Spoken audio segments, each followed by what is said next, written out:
Baik, bismillahirrahmanirrahim. Assalamualaikum warahmatullahi wabarakatuh. Waalaikumsalam Waalaikumsalam. warahmatullahi wabarakatuh. Alhamdulillah, wassalatu wassalamu ala nabiyina Muhammad sallallahu alaihi wasallam wa ala alihi wa ashabihi wa man tabi'ahum ila yaumiddin wa ba'd. Baik, pertama-tama saya ucapkan terima kasih kepada dosen kita, Bapak Radif Fatami Rusli, yang sudah mempersilahkan saya sebagai presenter pada malam hari ini untuk memaparkan jurnal dengan judul jenis-jenis perencanaan penilaian.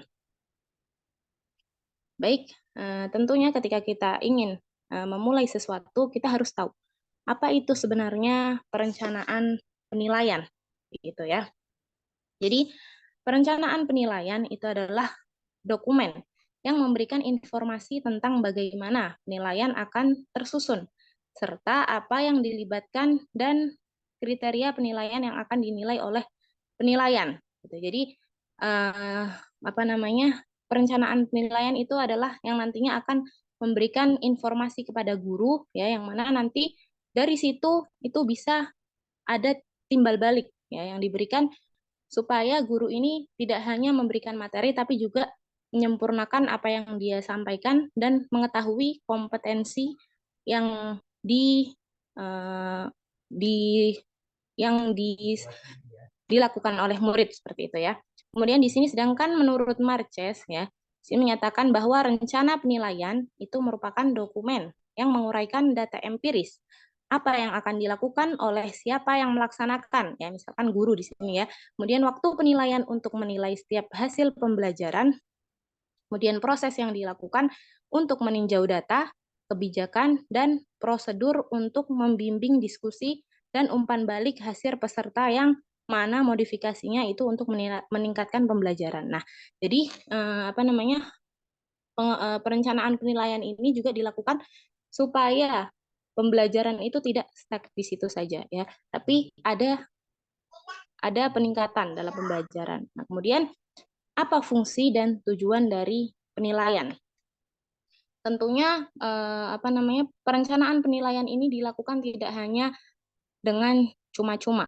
Ada fungsi dan tujuan yang dituju kenapa dilakukan perencanaan penilaian ini. Yang pertama yaitu adalah memantau proses kemajuan memantau proses kemajuan perkembangan hasil belajar peserta didik sesuai dengan potensi yang dimiliki dan kemampuan yang diharapkan secara berkesinambungan. Jadi guru itu tugasnya tidak hanya menyampaikan materi, tapi dia juga harus meninjau, kemudian mengetahui bagaimana prosesnya, kemudian apa kemajuan dari pembelajarannya, kemudian pengembangan hasilnya itu bagaimana. Nah, itu dilakukan dengan menggunakan perencanaan penilaian. Kemudian yang kedua adalah dapat memberikan umpan balik kepada guru agar dapat menyempurnakan perencanaan dan proses pembelajaran. Nah, tadi ya sebagaimana yang sudah saya sampaikan, salah satu fungsinya itu juga supaya ada yang namanya timbal balik. Jadi tidak hanya guru yang berbicara, tapi juga murid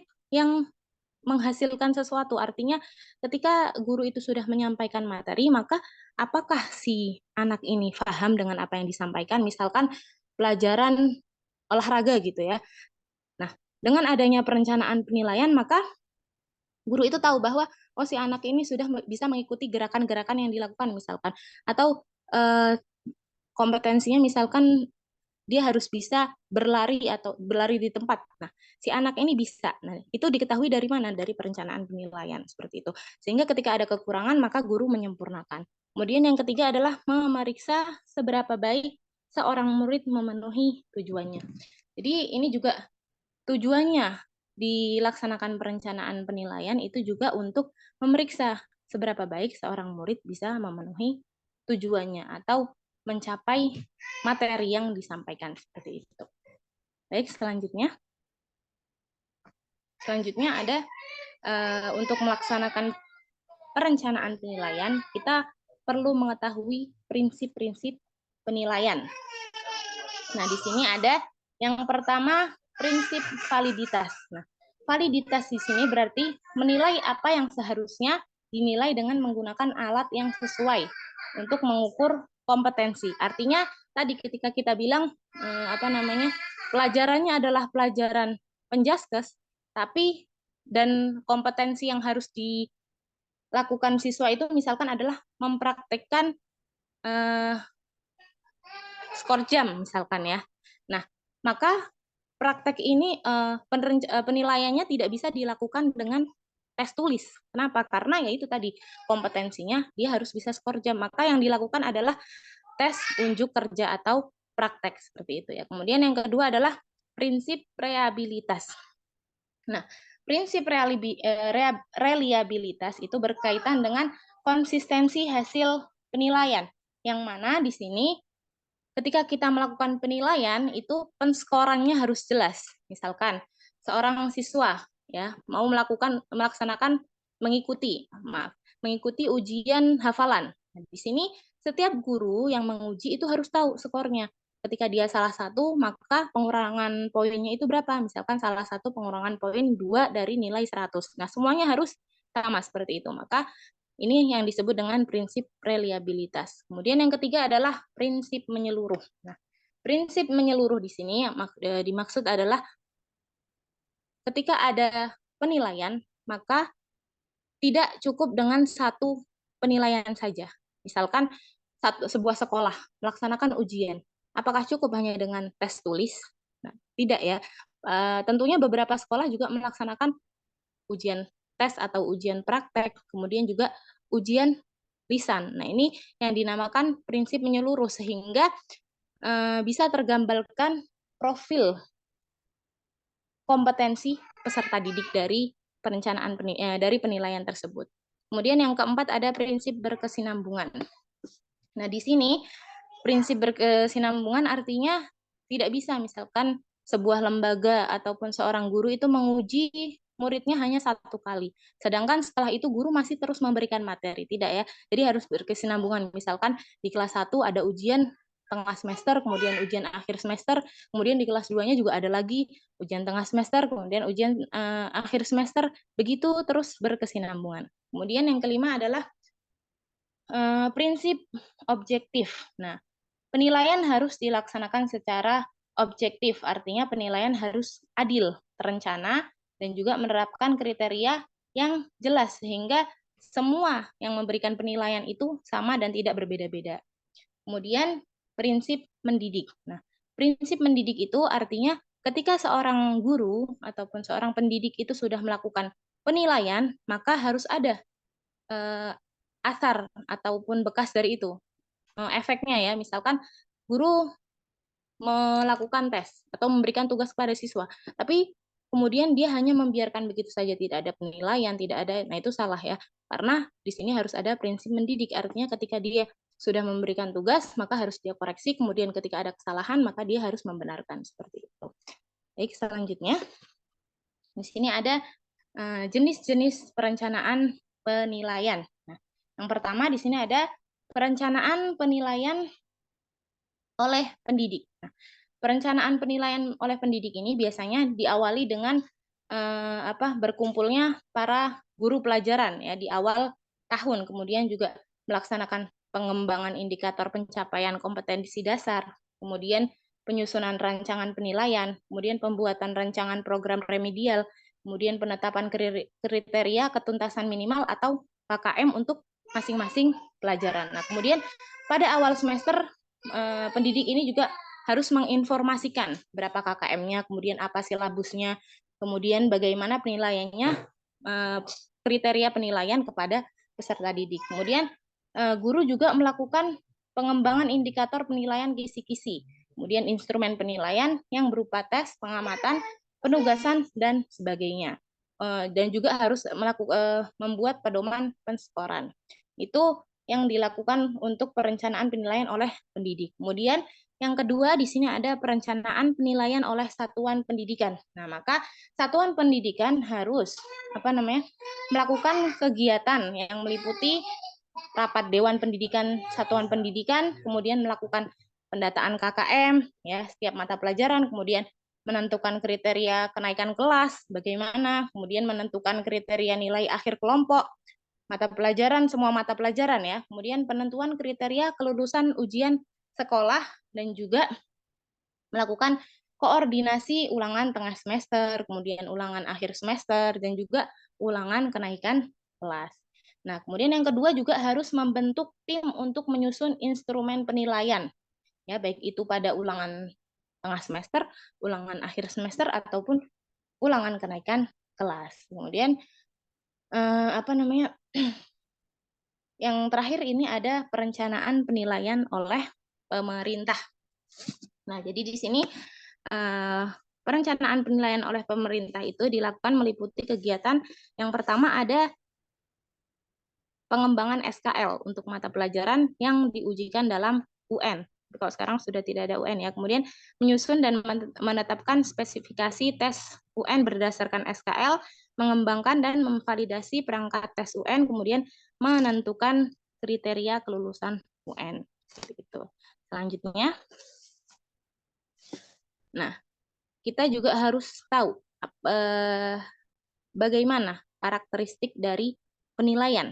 Nah, menurut Direktorat Pembinaan Sekolah Dasar dalam Panduan Penilaian di Sekolah Dasar terdapat 5 karakteristik penilaian dalam kurikulum 2013. Yang pertama adalah belajar tuntas. Artinya ketuntasan belajar itu harus mencapai minimal dari kompetensi setiap muatan pelajaran yang harus dikuasai peserta didik dalam kurun waktu belajar tertentu. Nah, kemudian yang kedua, otentik. Otentik di sini maksudnya adalah penilaian dilakukan untuk mengukur kompetensi secara holistik, aspek sikap, kemudian pengetahuan, dan juga keterampilan dinilai secara bersamaan dan juga sesuai. Kemudian yang ketiga ada berkesinambungan.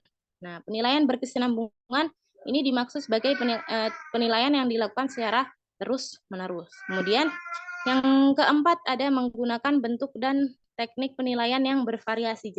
Jadi tidak hanya menggunakan satu teknik saja ya, misalkan tadi tes tulis saja atau tes lisan saja, kemudian atau tes praktek saja tidak, tapi harus macam-macam, bervariasi gitu. Kemudian berdasarkan acuan kriteria. Nah, di sini penilaian sikap, penilaian pengetahuan dan juga keterampilan menggunakan acuan kriteria. Jadi kemampuan peserta didik itu tidak dibandingkan terhadap kelompoknya, tetapi dibandingkan dengan ketuntasan yang ditetapkan.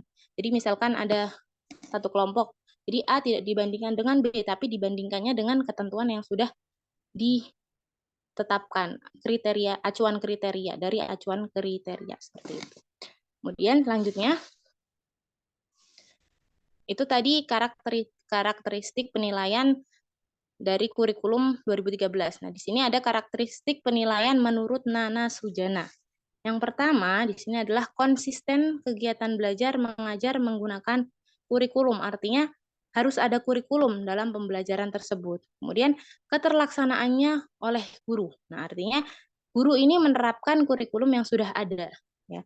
Kemudian keterlaksanaannya oleh peserta didik, artinya peserta didik ini menerima apa yang sudah disampaikan oleh guru, kemudian memahami dan juga mengikuti petunjuk yang diberikan oleh guru. Kemudian ada pelaksanaannya, udah ya, motivasi belajar peserta didik. Nah, di sini keberhasilan proses belajar tentunya tidak hanya materi-materi saja ya. Jadi harus ada namanya motivasi untuk peserta didik. Misalkan peserta didik ini ketika dia melakukan pendidikan, maka nantinya dia bisa mendapatkan ijazah misalkan. Nah, itu kan salah satu motivasi kenapa peserta itu juga belajar, mau belajar seperti itu. Kemudian keaktifan peserta didik. Nah, penilaian ini dilakukan salah satunya dengan melihat keaktifan peserta didik saat berlangsungnya pembelajaran. Kemudian interaksi guru dengan peserta didik. Nah, interaksi guru dengan peserta didik ini juga penting karena hubungan yang dibangun guru kepada siswa itu juga mempengaruhi materi yang disampaikan guru kepada siswa. Ketika ada seorang siswa yang dia itu tidak menyenangi gurunya atau membenci gurunya, maka biasanya dia juga nggak suka pelajarannya. Tapi beda ketika gurunya ini bisa mengambil hati muridnya, maka biasanya dia menyukai materi yang disampaikan gurunya dan bisa menerimanya dengan baik. Kemudian yang ketujuh ada kemampuan guru dalam mengajar. Nah, di sini kemampuan atau keterampilan guru dalam mengajar itu adalah salah satu hal yang penting.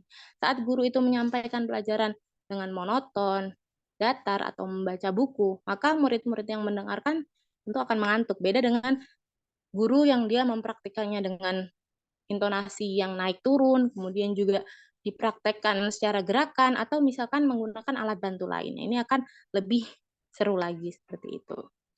Selanjutnya, selanjutnya ada ruang lingkup penilaian. Ruang lingkup penilaian ini mencakup lingkup yang pertama adalah penilaian sikap. Penilaian sikap itu di sini ada contohnya misalkan tingkatan sikap ya. Ketika seorang murid mendapatkan nilai, tingkatan yang pertama ketika dia menerima nilai. Jadi bagaimana sikap dia itu ketika menerima nilai, apakah dia terima ataupun misalkan dia tidak suka dengan nilai yang ia capai gitu ya. Kemudian yang kedua adalah menanggapi nilai. Jadi bagaimana seorang murid ini menanggapi nilai yang dia dapatkan. Tentunya dengan hasil usaha yang dia lakukan sebelumnya. Ketika dia melakukan usahanya sebelum mengerjakan tes dengan baik dan dia mendapatkan nilai, kemudian dia bisa menerima, berarti itu sudah bagus sikapnya. Kemudian menghargai nilai, menghayati nilai, dan juga mengamalkan nilai. Artinya ketika dia sudah dapat nilai, nilainya bagus, berarti dia mempertahankan nilai tersebut, tapi ketika nilainya merosot, maka harus ada sikap yang mana dia itu, oh ya berarti aku harus lebih belajar lagi nih, sehingga nanti nilainya lebih baik. Kemudian yang kedua ada penilaian pengetahuan. Nah, di sini penilaian pengetahuan itu bertujuan untuk mengetahui penguasaan pengetahuan oleh siswa baik dari segi mengingat, kemudian memahami, menerapkan, dan juga menganalisis. Kemudian yang ketiga ada penilaian keterampilan. Nah, penilaian keterampilan ini bertujuan untuk memperoleh informasi tentang kemampuan siswa dalam mengamati, menanya, mengumpulkan informasi mengenai pengetahuan yang dikuasai dengan melakukan tugas tertentu. Baik, selanjutnya. Di sini ada teknik penilaian. Tadi seperti yang sudah disinggung di awal-awal ya, jadi ada beberapa teknik penilaian. Tadi kan dalam karakteristiknya harus melakukan teknik penilaian yang bervariasi. Nah, ini adalah beberapa teknik penilaian. Yang pertama adalah teknik penilaian yang melalui tes. Nah, di sini ada dua ya, tes tertulis, kemudian tes lisan, dan juga tes perbuatan. Nah, tes tertulis ini bisa berupa pilihan ganda, kemudian uraian, dan lain sebagainya. Kemudian tes lisan tentunya guru menanyakan sesuatu, kemudian murid menjawab menggunakan lisan. Kemudian tes perbuatan itu adalah guru meminta siswa untuk melakukan sesuatu misalkan. Nah, kemudian guru menilai bagaimana dia melakukan perbuatan tersebut. Kemudian yang kedua ada teknik penilaian melalui observasi atau pengamatan. Nah, di sini teknik penilaian ini dilakukan ketika murid melaksanakan kegiatan belajar mengajar. Jadi ini bisa dilakukan secara langsung oleh guru. Jadi bagaimana dia duduk, bagaimana dia aktif di kelasnya, atau bagaimana dia memahami pelajaran yang disampaikan oleh guru. Kemudian teknik penilaian melalui wawancara. Nah, di sini teknik penilaian melalui wawancara itu adalah bertujuan supaya misalkan ada hal-hal yang ingin diketahui guru secara detail gitu ya. Jadi ini bisa ditanyakan dalam teknik penilaian melalui wawancara. Kemudian selanjutnya instrumen penilaian. Nah, tentunya ketika kita melakukan penilaian harus ada yang namanya instrumen penilaian. Nah, untuk tes tertulis itu instrumennya bisa berupa tes pilihan yang tadi sudah saya sebutkan ya, pilihan ganda, kemudian benar salah, menjodohkan, kemudian dan lain sebagainya. Untuk tes isian, instrumennya bisa berupa isian singkat, ya, misalkan di manakah letak kota Bogor, misalkan di Jawa Barat, Jawa Tengah, atau apa, nah, itu seperti itu ya. Kemudian uraian itu yang lebih panjang, misalkan apa pengertian dari ibadah, itu kan uraian yang lebih panjang.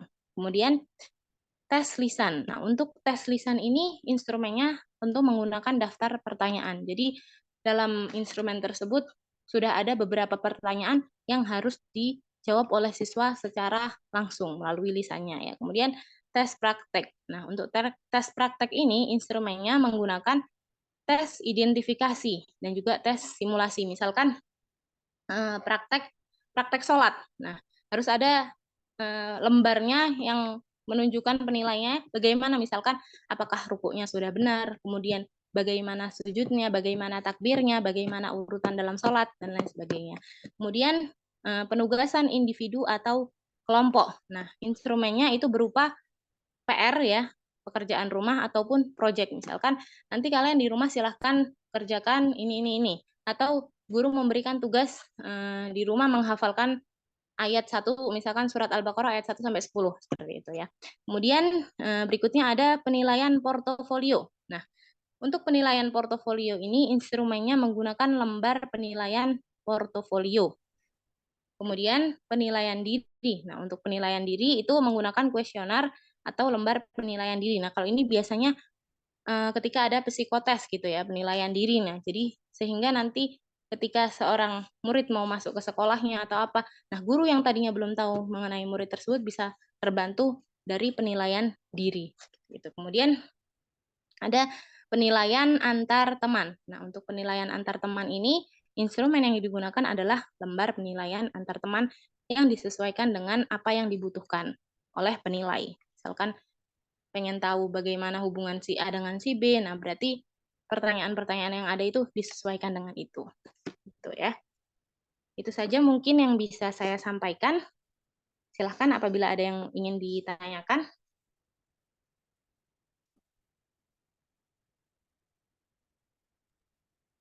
Baik. Baik, kalau tidak ada, saya kembalikan kepada dosen kami, Bapak Radif Potami Rusli. Persilahkan. Baik. Gimana, teman-teman? Elsa, Tommy, bagus. Alvin, Elis, nyalakan. Nah, kan kelihatan.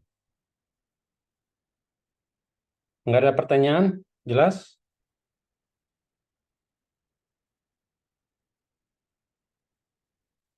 Waduh, Suhardi bersin.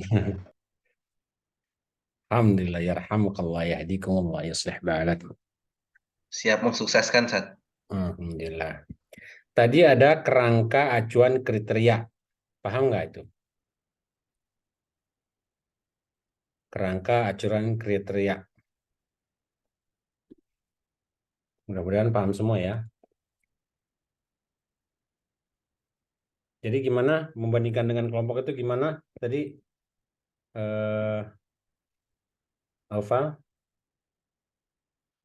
Jadi Ustadz, yang dibandingkan itu bukan antara si anak satu, misalkan A dengan B, tapi harus ada kriteria tertentu yang ditentukan oleh penilai terlebih dahulu, baru si anak ini dibandingkan dengan kriterianya tersebut. Bisa dipahami nggak teman-teman?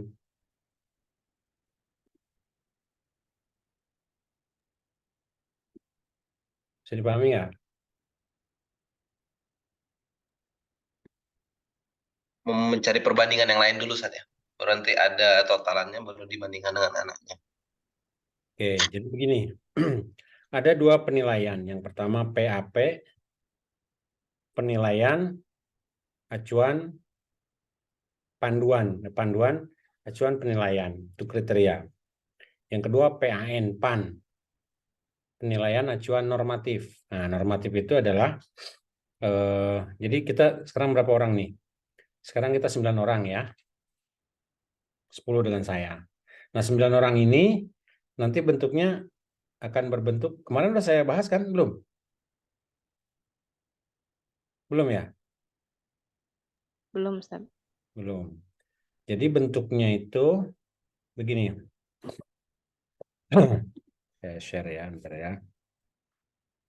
Screen share, whiteboard. Bentar lagi selesai nih. Nah, kelihatan sama? Sana? Kelihatan Ustaz, Kelihatan warna ya? putih. Oke. Ini sumbu X. Ini sumbu Y. Ini X. Ini Y. Oke. Nah, standar yang diinginkan itu ada di 0. Di sini. Ini standarnya misalkan nilainya berapa? Paling sedikit nilainya adalah 75. Misalkan ya. Kemudian dari antum sekalian ini ikutlah ujian saya. Yang saya buat ujiannya, kemudian saya nilai. Itu yang terkecil akan ada di sini. Misalkan nilainya yang paling kecil itu 55. Misalkan. Kemudian nilai yang terbesarnya ada di sini. 90. Maka bentuk dalam hitungan standar deviasi itu bentuknya kayak gini. Nah, ini kira-kira. Ini adalah jumlah siswa. Jadi kita ada di sini. Yang paling pinter ada di sini, 2 orang. Yang paling kurang pinter ada di sini 1 orang. Jadi sebaran data itu dari 9 orang itu akan ada banyak di sini. Ya. Di sini ada 6 orang, di sini ada 3 orang, 9 kan? Jadi nilainya itu, ranknya itu antara 55 sampai 90. Jadi yang di sini akan dipastikan nilainya D atau E. Oke, di sini C, di sini B, dan di sini A. Jadi kalau berdasarkan normatif, itu yang A nilainya cuma 2 orang, yang B itu 3 orang, yang C 3 orang, yang D 1 orang. 9 orang. Jadi harus tersebar semuanya nilainya, jangan lulus semua dan jangan tidak lulus semua. Tapi itu tidak masuk ke dalam perhitungan kriteria normatif. Tapi sekarang harus menggunakan acuan atau penilaian acuan kriteria. Gitu ya. Bisa dipahami? Mudah-mudahan bisa paham ya. Jadi penilaian itu bentuknya kurvanya adalah kurva standar deviasi. Harus tersusun dengan benar. Karena pada nyatanya nanti di akhir dalam kehidupan bermasyarakat itu yang kaya itu sedikit, yang miskin juga sedikit. Kebanyakan yang sedang-sedang aja, nggak kaya nggak miskin. Demikian juga yang pinter itu sedikit, yang tidak pinter itu sedikit, yang sedang-sedang itu lebih banyak. Dalam semua urusan seperti itu. Oke? Nah, saya coba. Nah, oke. Stop. Azan sebentar. Tapi sebentar lagi, 6 menit lagi mau selesai. Oke? Ada yang sudah ngirim tugas? Coba yang sudah ngirim tugas? Belum ada ya? Artinya insya Allah Ustaz. Ya, sekarang lah insya Allahnya. Insya Allah bentar lagi, Ustaz. Absensi belum ada Ustaz. Suardi. Masa belum ada? Harusnya sudah ada lah. Belum. Kok nggak ada terus ya Ustaz ya? Yang Hardi Ustaz. Coba tanya ke TU. Kayaknya belum di-enroll deh. Atau Suhardinya yang belum masuk. Saya absen ya. Vida udah ngisi. Elis sudah ngisi. Suhardi, Hadir. Amel, Fauzan, Hadir, Bustomi. Fauzan hadir, Ustaz. Kok dimatiin kameranya? Elsa, hadir Ustaz. bagus. Hadir. Alvin, Dir. Sania. Kemana Sania? Sakit, mudah-mudahan lekas sembuh. Aufal, Hadir Ustaz.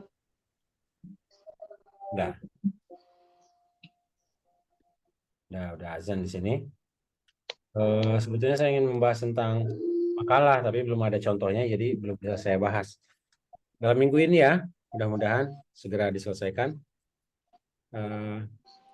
Jika tidak ada hal-hal lain lagi yang ingin pertanyakan, Makalah yang dimaksud itu makalah presentasi kan, Ustaz ya? ya makalah yang saya bilang dulu itu artikel, manuskrip yang akan kita muat di jurnal. Pokoknya begitu accept, begitu diterima oleh jurnal berarti sudah lulus UAS. Belum di accept, belum masuk ke jurnal, maka nilainya 0.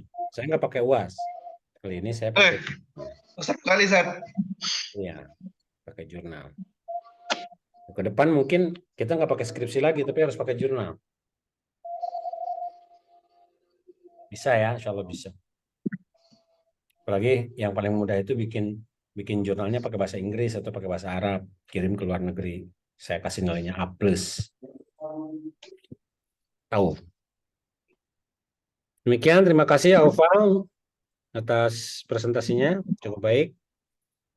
Sama Jika tidak ada apa-apa lagi, subhanakallahumma bihamdika asyhadu an la ilaha illa anta astaghfiruka wa atubu ilaik. La ilaha illa anta astaghfiruka wa atubu ilaik. Tetap semangat, baca yang banyak, belajar yang rajin, mudah-mudahan segera lulus dengan cepat. Thailand. Assalamualaikum warahmatullahi wabarakatuh. Negara ke Thailand. Ya, Thailand. Saya kan yang ke Waalaikumsalam Thailand lah. warahmatullahi wabarakatuh. Halan. Kasih semuanya ya. Baik.